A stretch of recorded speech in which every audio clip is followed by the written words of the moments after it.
When your last name is Bujanowski, one thing you can count on is that people are going to spell it wrong. And you can imagine when you're trying to do genealogical research, that can become quite a headache when you're going through documents trying to find your ancestors. From census records to passenger lists, engagement announcements to obituaries, join me as I tell you about my adventures in tracking down my Polish ancestors in this episode of We Tell Their Stories.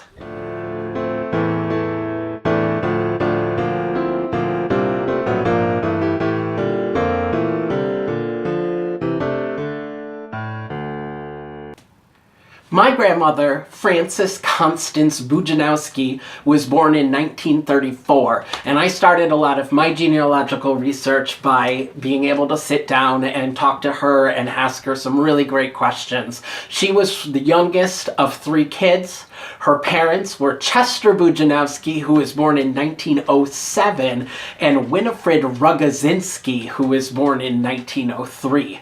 One thing that I learned is that when they went to school, my grandmother said that the teachers didn't like to have to pronounce the really hard names, so they would often change the way that people's names were said or even spelled, even though at home they stuck to their Polish roots. So at school or in public and even in newspaper announcements, Bujanowskis often went by Benoski, or some of the cousins in the family also used the last name Brown.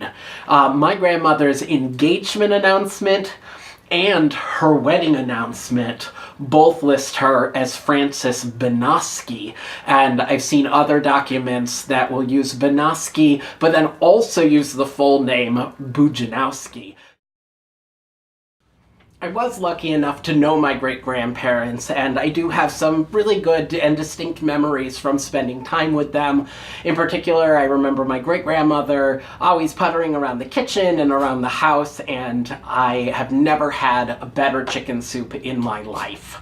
I kind of started doing genealogical research after my great-grandmother had died, and I realized our family had lost an entire generation. And while I wish I could have asked them a lot of questions, I still had a lot of other great people that I could ask about the family and really put together these different stories.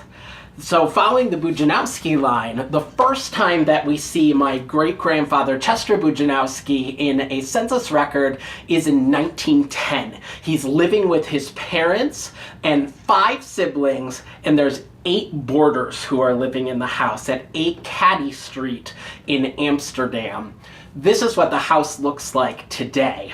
Their name in the census is listed as Bujanowski. The parents, who we'll learn a little bit more about later, were August Bujanowski, who was born in 1863, and Laura Bujanowski, who was born in 1876. In some census records, we're going to see Laura go by the name Lottie, even though her Polish name was Leocadia, which we'll take a look at the spelling for in a bit.